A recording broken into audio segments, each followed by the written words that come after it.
book lovers! I'm Rachel Barenbaum, and you are listening to Check This Out from New Hampshire Public Radio. I'm an author, I write novels, and on this show, I get to do one of my favorite things in the world, talk to writers about their brand new books.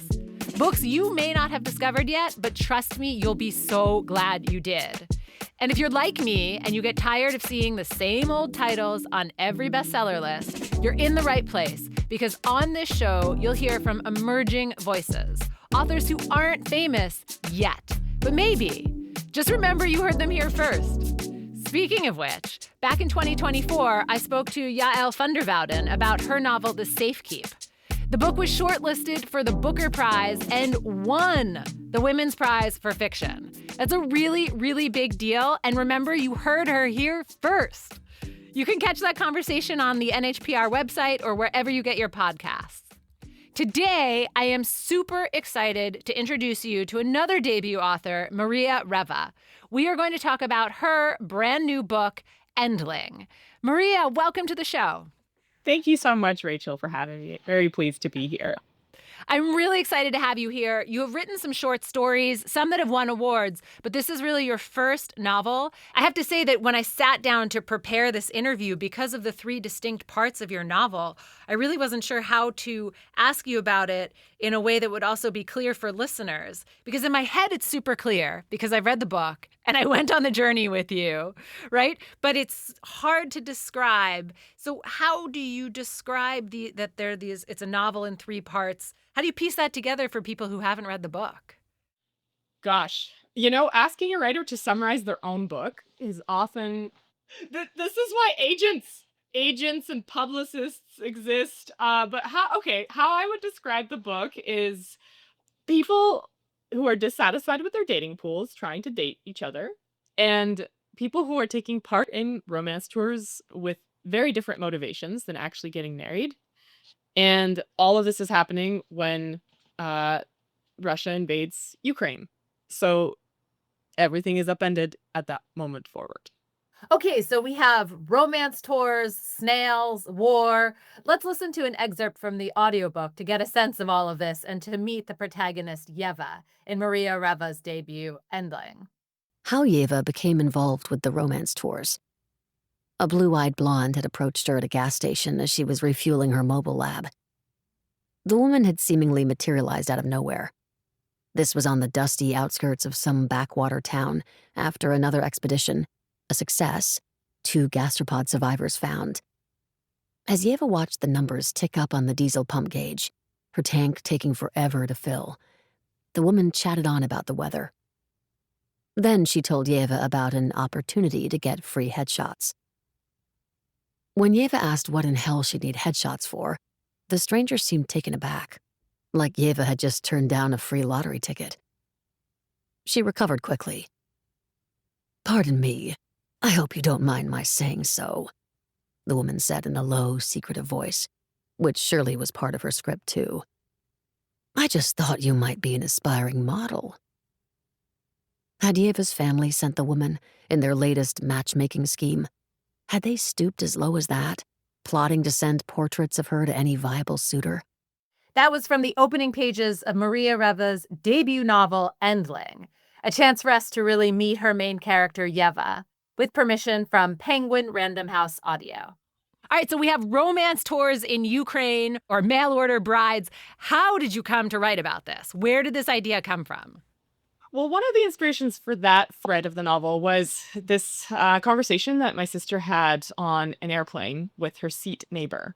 And my sister, her name is Anna Fedgorna. She's a renowned composer. At the time, she was going to Princeton for her PhD. And when she was on the plane and, she got to talking with the man seated next to her, who was an American, when she mentioned that she was born in Ukraine, the first thing he said was, "Oh gosh, well, I would love a Ukrainian girl for a wife," because I have seen my sister's face.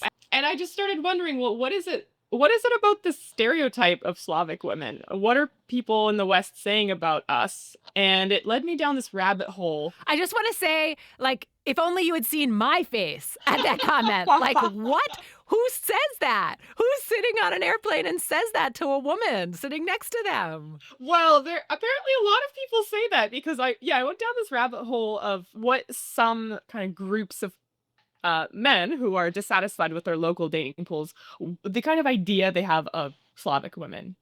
And it was quite a revelation to me. So, so I want to write a whole book about it. I mean, I feel like you could write many books. That is so crazy. But okay, so we have this wild romance tour that's happening, but you also have another main character, Reva, who is a snail scientist. She is studying snails. Is a big, huge part of this book. Tell us about her. She's one of the so-called brides who take part in these romance tours, and she does not have any intention of marrying any of the men. She's taking part in these tours as a way to fund her research. And so, yeah, she goes on dates with these men, and then that money, anytime someone takes her out for a meal or like buys her something or a gift, or the agency also gives these kinds of translator fees as well. So the translator splits the fee with whoever is on the date. And so Reva uses proceeds from that to fund her snail research. So she is in a mobile lab. It's basically like an RV. She has hundreds of snails in there, these last members of their species, and she's just trying to get them to reproduce. So, right, she's in it for the money. She's in the bridal industry. She's in it for the money. That's right. I love that, right? It's like right back in your face. All these Western men who think they're going to buy a bride or whatever. She's like, I'll take your money. Yeah, I'm going to put it into snails. Right, and putting into snails. And specifically, this is where we get to the title. So tell us about an endling. The word endling means, and it's a scientific term, it means the last surviving member of a species. And once that member dies, that's a whole branch of evolution that's just snipped off. And so there's, the title refers to the snails. It refers to Reva herself, I would say, because she's someone who is, well, she's not interested in romance at all. She's not interested in starting a family or having children, despite the great familial pressure she is under. So she kind of feels like an endling and like the last of a line as well. And also, I would say that my grandfather is also kind of an endling character in this book, because the book ends up being about him ultimately and how he's affected by the war and kind of his isolation within the war. So we're going to get to him because there's a lot to unpack in this book. I mean, this book is wild. Here we are talking about endlings and snail research and the bridal industry. And where did you come to this idea about snails and studying endlings? Like, how does that enter your universe of things to write about? Well, I was already writing about the romance tour, the tours, and thinking about all the motivations of the people who take part in them, right? And specifically the brides who take part in them. And at that time, I happened upon this article by Ed Young called The Last of Its Kind.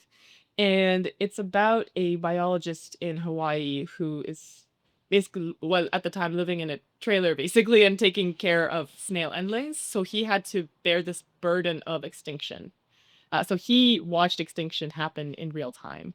And reading this article about the mental toll that takes, the fact that it's also something a lot of us are grappling with as well is how do we grapple with our part in animal extinction right now? So I wanted to write about that. So the book begins with, we're going to call it section 1, and we're deep into the bridal industry and saving snails and climate change and extinction. And then Russia invades Ukraine. And the book slams into part 2. And while I really loved part 1, part 2 is where I start to realize this is a totally different kind of book from what I thought I was reading. And you just turn the entire thing upside down. Talk about what happens in part 2. Yeah, it turns into a totally different book than I thought I was writing, to be honest. So what happened was really the way you read it in the book is what happened in real life. So I was writing a certain kind of story. It was supposed to be, satirical, with a kidnapping caper. And, I had the bachelors ready to be kidnapped in the van. And then Russia launched its full-scale invasion of Ukraine, and my relatives were calling from across Ukraine saying they were hearing explosions. And all of them, except for my grandfather, would flee their homes. So at that time, I just did not know how I could possibly continue writing this book when its setting was burning in real time. And I didn't know what my role as a fiction writer was in all of this. And for a while, I gave up on the book. But because these questions kept swirling around in my mind, of course, I was thinking about the war all the time and the role of art and how can art contain such a rapidly changing reality. And I decided, well, what if I fold these questions into the fabric of the book myself and I insert myself into it as a character, as someone who's grappling with how to continue writing this narrative. Yeah.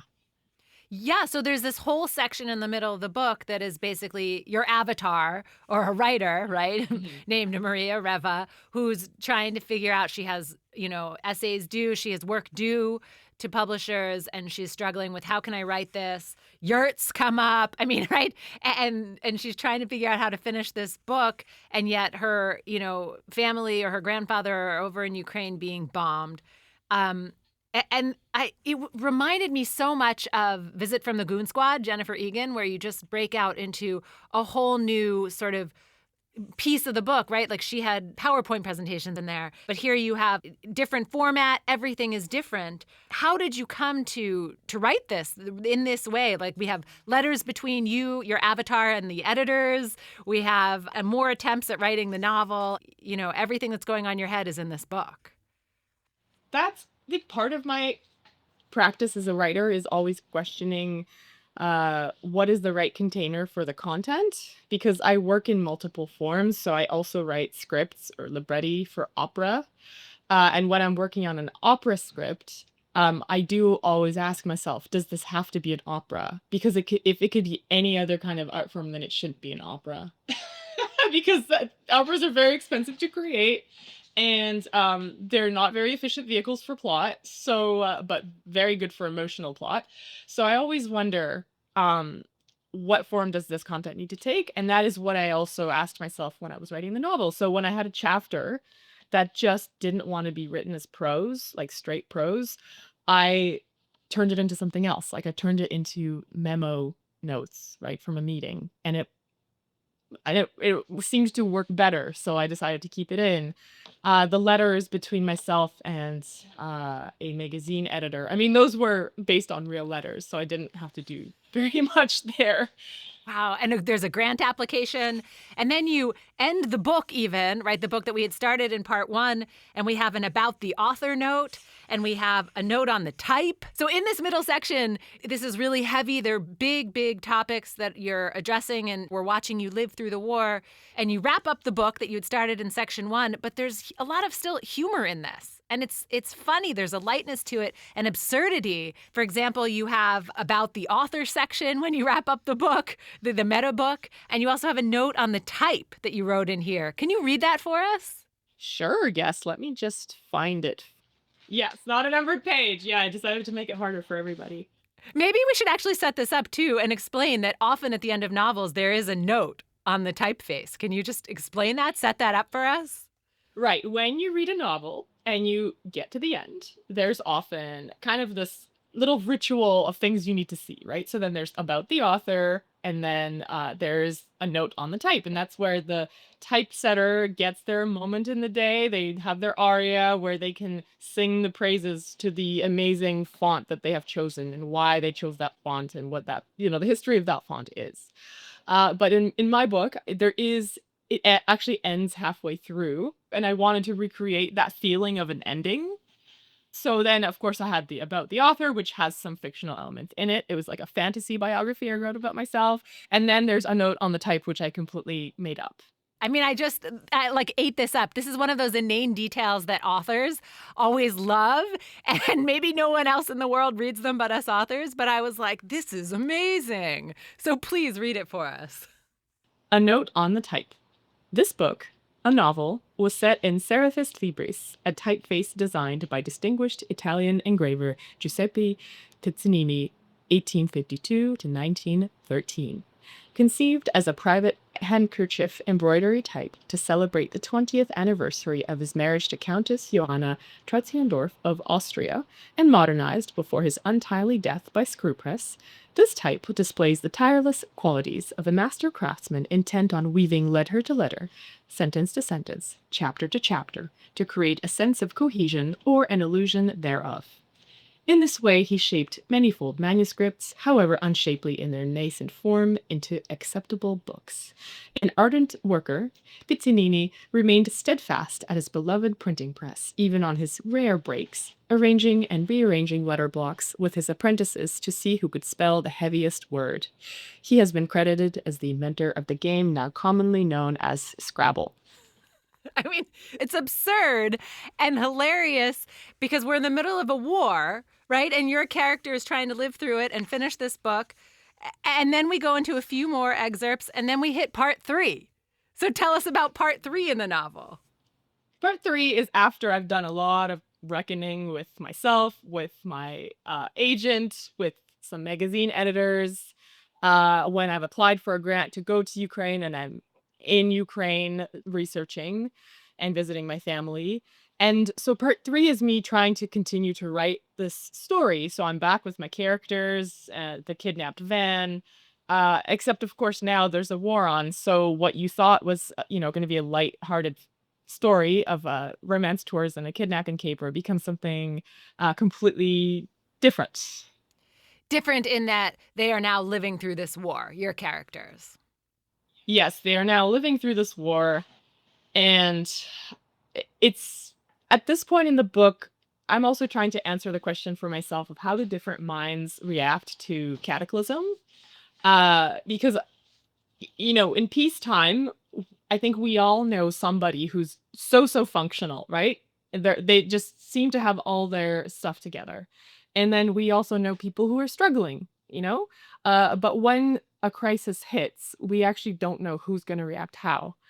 And I would say the least functional character of this book in part 1, so Yeva, right, she is so depressed with good reason, because her conservation efforts are not going well. She's seeing extinction pass through her fingers.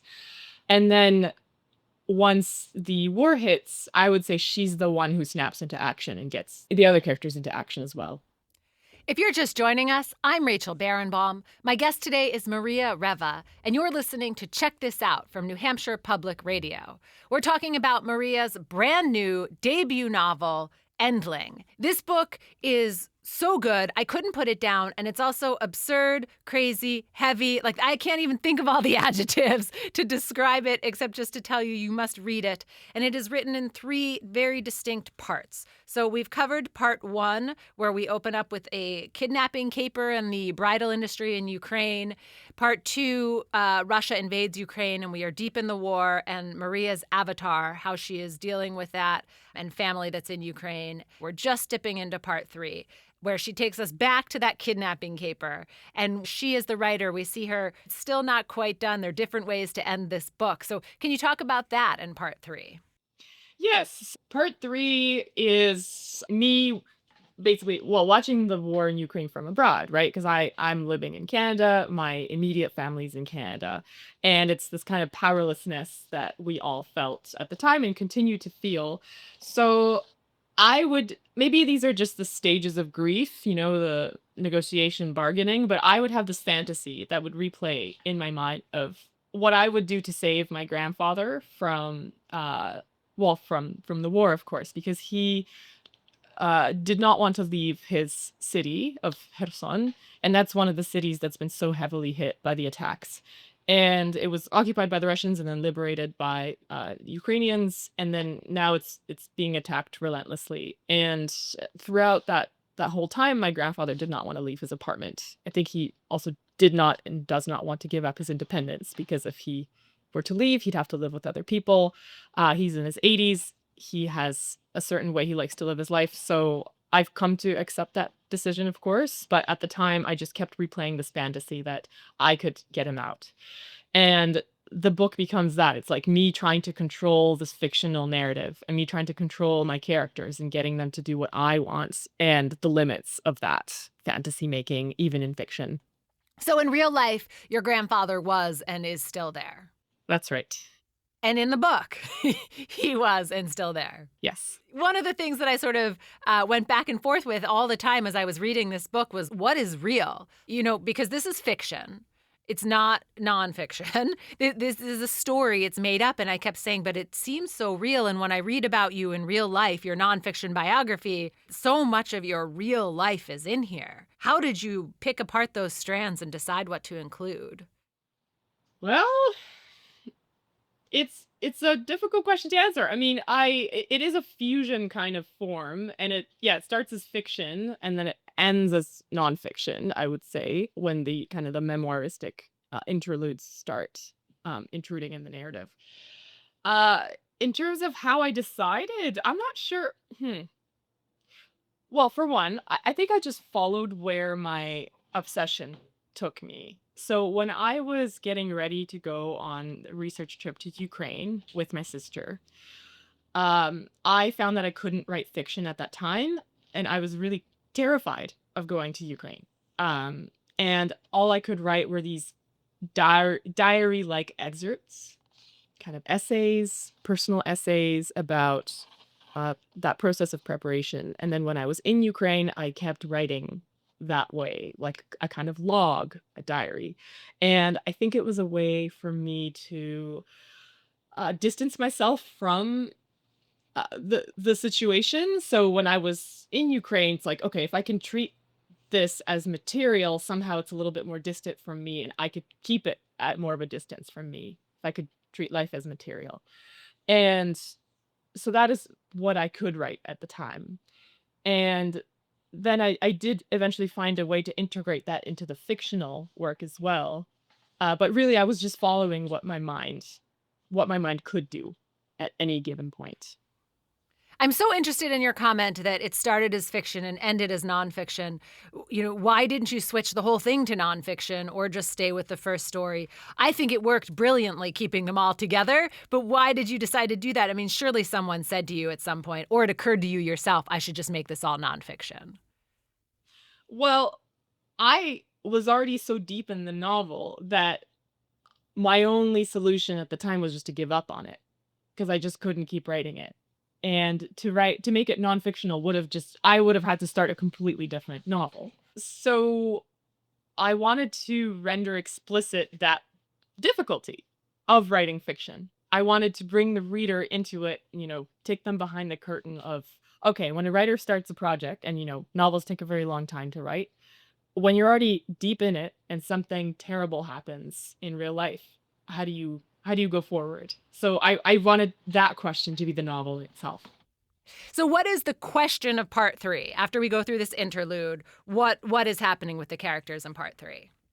Well, there's a new question that's posed.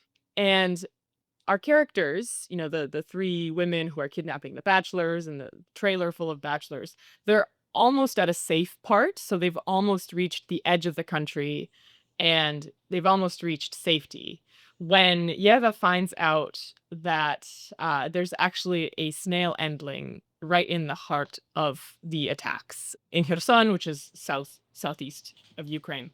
So she finds out that there is this hope for a species, this potential mate that has been found and identified in Kherson on an acacia tree. And she has to decide, is she going to leave the country and take her human charges to safety, or is she going to go right back into the line of fire to try to rescue this one snail? And of course, she has to go rescue that one snail. So that is part 3, is her going back into this line of fire. It's amazing, though, the kinds of acts of bravery that we have all witnessed in the news, like people, saving domestic animals, etc., throughout the war. And it's these small acts that really add up. So that is part 3. It's the snail rescue, but it's also me trying to rescue my grandfather in this kind of fictional realm. So there's these 2 parallel stories. Yeah. So we are pulled back into the RV and the 3 characters and the heist and, sort of all of this. And we're back in that world. You pull us back. I'm Rachel Barenbaum. You're listening to Check This Out from New Hampshire Public Radio. My guest today is Maria Reva, and we are talking about her debut novel, ENDLING. Maria, let's go back to these three women who are your main characters who have kidnapped 13 bachelors. And let's talk about this RV, because the RV that they used for the kidnapping vehicle was also a snail laboratory. It has many purposes in this book, and it seemed like a character to me. Can you tell us about this RV? Yes, the RV is inspired actually by something my mother used to do. So my mother is a chemist. She works in a lab, a stationary lab. But years ago, she used to be hired to drive a mobile lab to contamination sites around Canada. So if there was an underground oil spill, etc., she would be in this mobile lab testing the soil for contamination levels. And I just always loved that idea of a woman by herself in an RV in the middle of nowhere. I love that. And it's Yeva's RV, and she joins the bridal tour so she can make money to soup up the RV, right? And fix it up and turn it into this dream lab. And I want to dig into Lefty, who is one of the snails, who is an endling, we think, who is in this lab. Talk about Lefty. Well, Lefty is a snail born with this anomaly. So his shell whirls to the left instead of the right. And this can happen in real life. It's very, very rare. But when a snail is born this way, it means they cannot breed with like 99.9% of their species, because actually the genitals are then on the wrong side. So they really, truly cannot breed.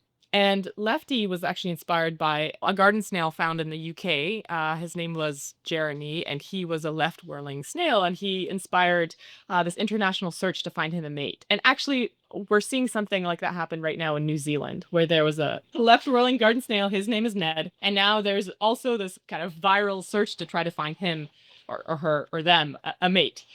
And yeah, it's this. Okay, it's a little bit of a ridiculous line in the book, but I mean, it does happen in real life. And I did want to inject a little bit of hope in the book as well, that, okay, here's this very unlikely scenario that we could ever find this creature a companion, but there is one out there. And also, I mean, in the middle of war, I think you've alluded to this, there's so many big, horrible things happening that sometimes smaller things that are humanity or life can ground you and take you through it. So it may sound absurd for us to talk about a snail in the middle of a war zone. It seems so grounding, right? So real and important. Yes, absolutely. And I think a lot of the coverage of war is human-centered, right? About destruction on cities and, of course, human lives.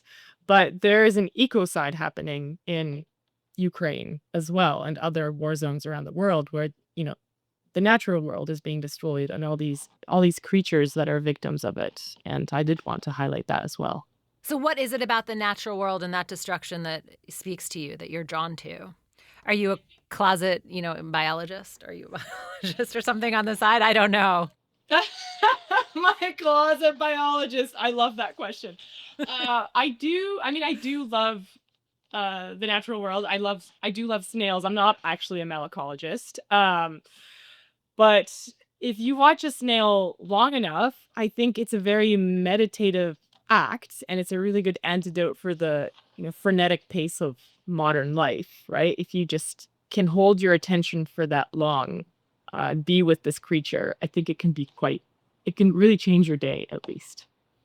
Yeva talks about that in the book, that snails are not glamorous or snuggly. They're not, panda bears or koala bears or something like that, but this meditative side to them.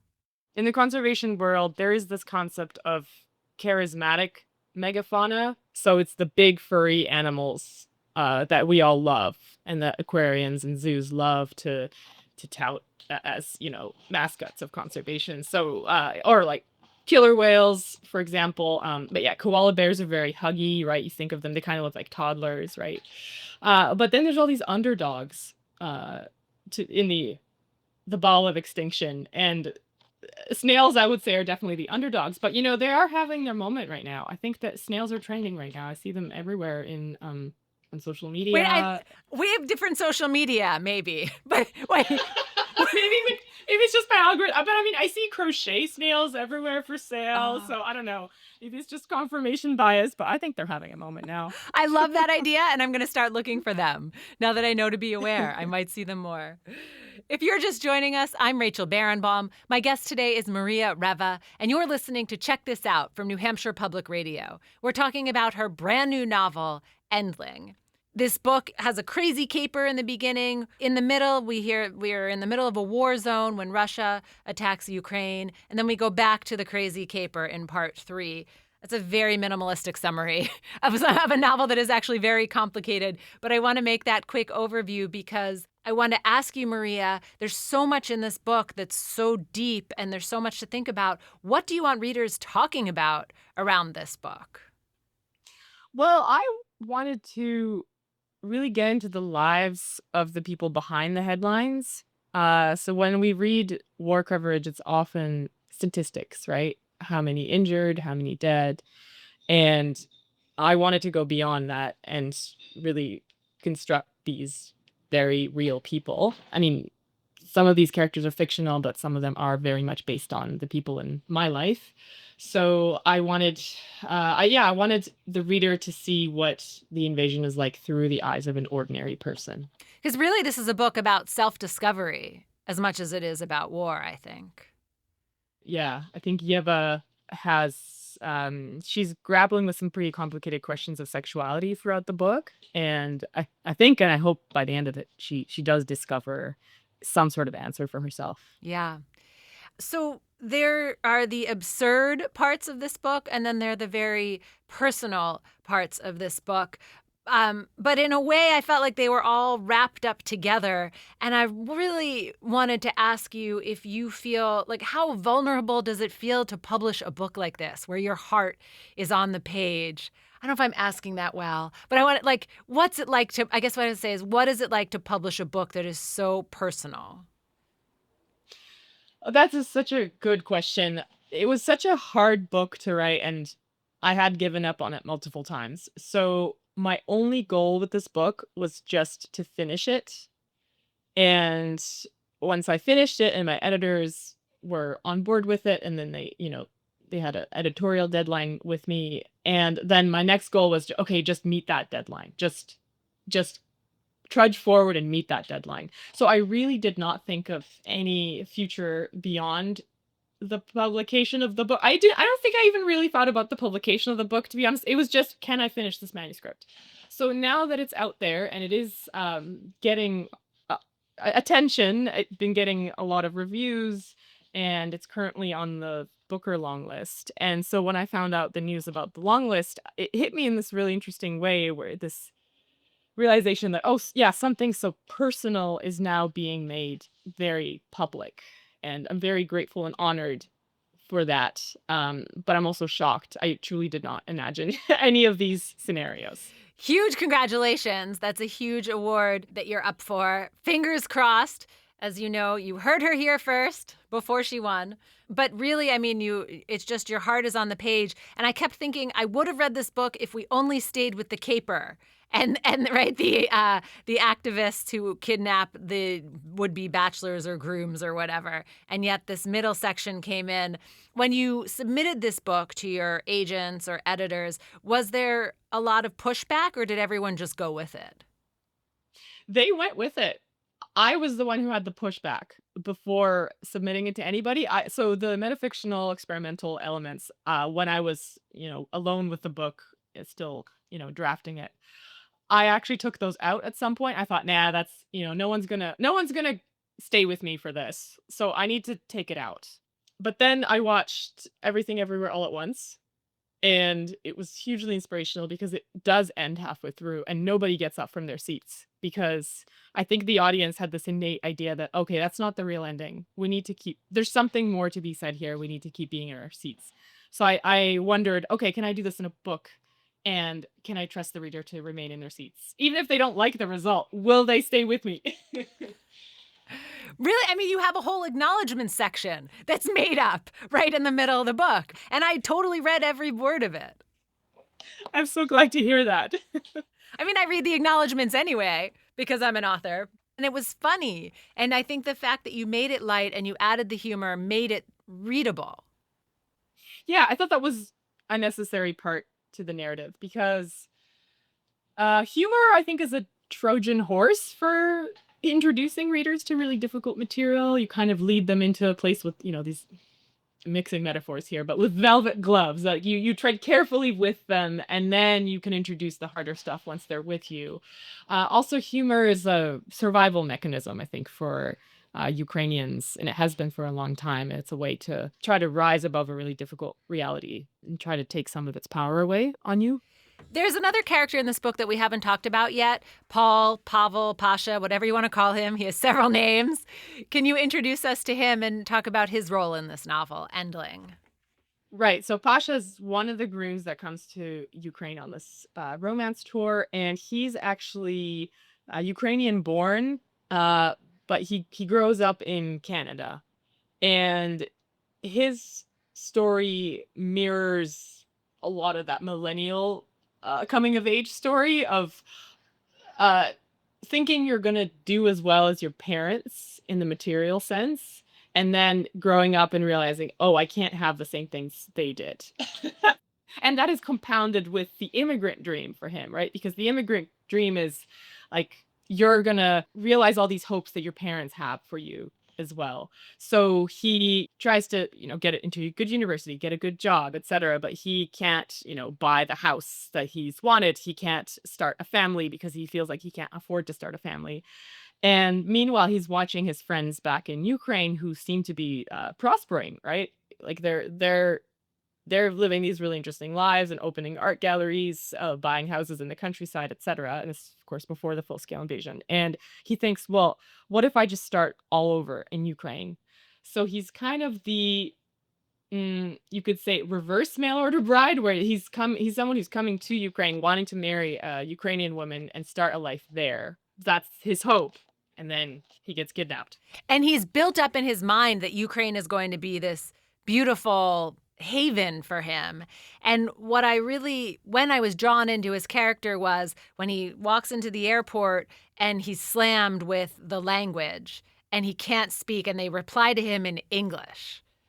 Yeah. Right? That's a big reverse immigrant moment. It was like, this is my homeland. I'm back home, but they're speaking to me in English.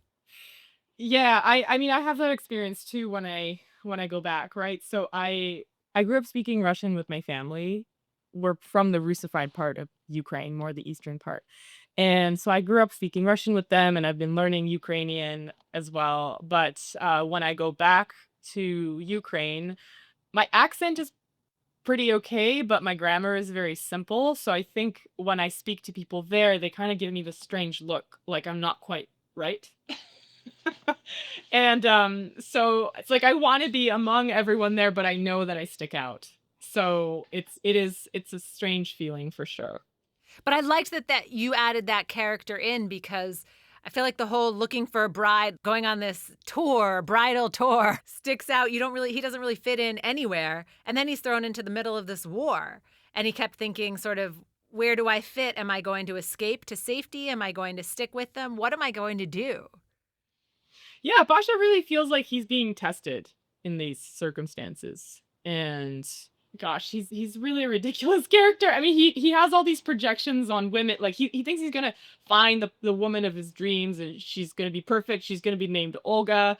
I don't know why specifically Olga, but he has this fantasy woman named that. And so he comes into Ukraine with all these fantasies, and then he's hit with reality many times over that it's a much more complicated situation than he thought. And yet I'm liking him. Like, why do I like him? I don't know. But I also really love the two sisters. Let's talk about the sisters. Can you introduce us to them? So the sisters, they're named Nastya and Sol, and they're taking part in the tours. So Nastya is taking part as the so-called bride. So she's taking part in the tours under, wanting to get married. And then her sister Sol is her translator or her interpreter. And so they're kind of this duo, and they're not really in it for marriage. They're in it for a completely different reason. And their mother is actually an activist who was trying to bring this whole industry down, but then she disappeared. So these sisters think, okay, well, if we infiltrate this romance tour industry, maybe we can find out more about, her disappearance. And then they kind of escalate. Nasta thinks, if I can make a huge activist statement, like by kidnapping these men, getting media attention, maybe my mother will come back to me. And she's 19 years old, or 18 and a half years old. I don't know if it's the best plan to get a mother back by, kidnapping 13 men, but it's her plan, and she's fully invested in it. And she is insane enough that she ropes other people into it, other women into it. She's very, very focused and obsessed. Yeah, I mean, it's nuts, right? She thinks at first she's going to kidnap 100 men. And she's like, fine, we'll make it 12. Then it's 13. And this is how I'm going to get my mom back. And yet I went with it. This whole kidnapping as activism is this crazy idea that these women are, trying to employ. And I read that you were inspired by Barn 8 by Deb Olin Unferth. And I'm a huge fan of Deb and a huge fan of Barn 8. And I was so excited to see that in there. So talk to me about that inspiration. Deb was one of my professors at the University of Texas. And she's such a brilliant writer and an amazing professor as well. And really opened up so many of our minds to different kinds of literature. And her book, Barn 8, is, as you know, it's about activists kidnapping, I think, hundreds of thousands of hens to protest the chicken industry. They put them into, dozens of trucks, and it's a way to send a message. And that was hugely inspiring. I mean, again, totally absurd, kidnapping chickens, and yet I went with it and loved it. Oh, absolutely. Yeah. I'm Rachel Barenbaum. You're listening to Check This Out from New Hampshire Public Radio. We're going to take a short break. We'll be back in just a moment with my guest, Maria Reva. We're talking about her brand new novel, ENDLING. Maria, you are not only a short story writer and now a novelist, you're a librettist. What is a librettist? Talk to us about that. A librettist is somebody who writes scripts for opera. So it's the first stage of an opera. So it's kind of like the blueprint. And then that is passed on to the composer, and they write music for those words. And how do you team up with a composer? Like, how does this come together? Do you have someone you've always been writing with? Well, I took part in these kind of speed dating events, you could say, for composers and writers. So there's one through Tapestry Opera, which is based in Toronto, and they hold this program called LibLab, our libretto lab. So they pair writers and composers, and for the goal of writing an opera scene in something like 48 hours, and you rotate through different pairs, and you keep writing these opera scenes together. So that's one example. Speed dating to find a composer? I mean, can we do that for agents and editors? Yeah. Right? Oh, you should do that. Yes, that would be amazing. I also work with my sister, of course, who, as I mentioned before, is a composer. I love working with composers, and it's such a good counterpart to the isolation of fiction writing. Because in the opera world, you collaborate with people. You're with humans in the same rehearsal room, and you only play one part in the grand artwork, right? There's other artists involved. They put in their own visions into it and their own layers of artistry. And I love seeing that come together. Yeah, it's like I have definitely less control over the finished product, but I have much more interaction with people. But it seems like it's also sort of helping your writing, your novels, because you had mentioned that you ask yourself as you're working on a libretto, like, if this could be anything but an opera, it shouldn't be the opera, right? And you must ask yourself that when you're writing a novel. If this could be anything but a novel, it shouldn't be a novel. Like, it shouldn't be in here. Exactly, yeah. I mean, if you're going to spend 5, 7, 10 years on a novel, it should be a novel. It should be something that can't be a play or a movie. Yeah. Yeah. So what else have you learned from being a librettist that transfers over to novel writing? Or is there some sort of connection you want to share? Oh, yes. When I was writing ENDLING, I did think of operatic elements in it. So you could say that the first few chapters of ENDLING are like the arias of the characters. So they're like they're alone on stage, and they're singing about where they've come from, where they are now, right? And then as the book progresses, there are more and more people on stage, and they're trying to sing over each other and get their time in the sun. And then at the end of the book, when I was writing the climactic scene, I really did see a stage of people, and everyone's on the stage at the same time, and everyone is singing at the same time. So that is kind of how I built this novel, thinking about it as a stage. I love that. What did you really struggle with while writing this novel? I struggled with feelings of guilt. I would say probably survivor's guilt of, my being here in Canada, having to watch my family abroad suffer. Uh, Feelings of kind of an imposter is, what right do I have to write about this? But then again, just folding all of that into the book itself. I think why the book is resonating with people right now is that so many of us are watching atrocities from abroad and trying to figure out how to live our own lives, our own mundane lives, right? Well, so much is happening abroad. And your grandfather is a big figure, presumably in your life, certainly in the book. Has he read it? Have you translated it for him? So it has not. The book has not been translated into Ukrainian, and that. Oh man. So he does not know about the book. I did not tell him that he was in the book. I thought, well, I guess I didn't want him to feel bad for his decision to stay in Kherson, because it's ultimately his decision.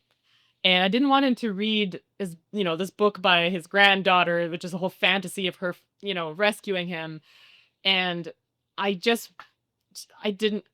couldn't face that possibility. I think he might read it soon if it's translated. I think for anybody, when you're inserted as a character into a book, like you're kind of like, okay, it's based on you, but you're a fictional character. How much of it is true? I think it's really confusing for anybody, but I think it would be quite confusing for him. Yeah. So what about other family members? What have they said? So I gave it to my immediate family in Canada to read, and they had a really rough time with it, to be honest. They read it really, really slowly, and because it is such a personal book about our family, it was really difficult for them to read material that was mirroring our own lives kind of back to us, our own lives of the past 2 years back to us. So I mean, I totally understand that reaction. It's brave that you put it on the page and gave it to them. Well, it's brave of them to be okay with it as well, because I showed it to them before it was published, and I asked them, if you have any problems with any of this, please tell me. So I would say that they're brave for being willing to be in it. What advice do you have for new writers? My advice for new writers is to try to fall in love with the process of writing itself, the generating of the new material, and also the revising of that material, which is probably 75% of the work is the revision, maybe more than 75%, and trying to focus on your relationship with your art rather than external validation, because it's really, really tempting to seek out, awards, publication, etc. But thinking of those as a bonus to a healthy art practice rather than the goal is what I would say. Do you sing? No, I certainly don't. I write the words for opera singers, but I myself do not sing. So do you have a playlist for this book, or did you listen to opera while you were writing? I listened to Dacha Bracha and the Dach Daughters. So they're two different musical groups in Ukraine, and they have really, really beautiful music, and some of it is really cheeky. Some of it is really, really poignant and profound. So I did listen to a lot of music while I was writing, or not specifically while I'm in the act of writing, on my laptop, but when I walk around, I will often play music and then think through scenes kind of to that music. Maria Reva, thank you so much for joining me today. I have loved talking to you. Oh, thank you so much, Rachel. Yeah, I loved your questions. We really got into it. I'm Rachel Barenbaum, author of the novel Atomic Anna. You've been listening to Check This Out, where we talk to writers about their brand new books. Books you may not have discovered yet, but trust me, you'll be so glad you did. Audio excerpted with permission of Penguin Random House Audio from ENDLING by Maria Reva. Read by Max Myers, Saskia Marleveld, and the author. This conversation is a partnership between New Hampshire Public Radio and the Penn Faulkner Foundation. I'll be back next week with another new author you should not miss. Our producer is Jessica Hunt. Penn Faulkner's executive director is Gwydion Sullivan. NHPR's program director is Emily Quirk. The show is sponsored by CNS Wholesale Grocers Family of Companies, the podcast Totally Booked with Zibby, the Jack and Dorothy Byrne Foundation, and 826 Boston.